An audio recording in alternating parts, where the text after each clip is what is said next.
The issue here is not funding, but lack of transparency, the lack of political will to do these things.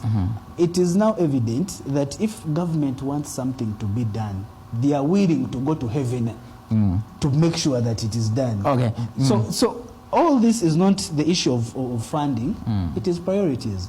Because if you move out of Kampala, we need to be honest, for those who have traveled out of Kampala, there is a better road network outside Kampala than in Kampala. Someone will argue, probably because the traffic is low.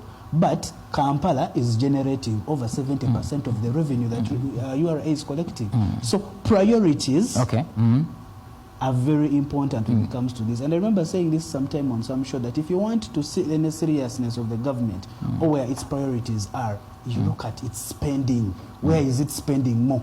And probably Kampala is not part of those.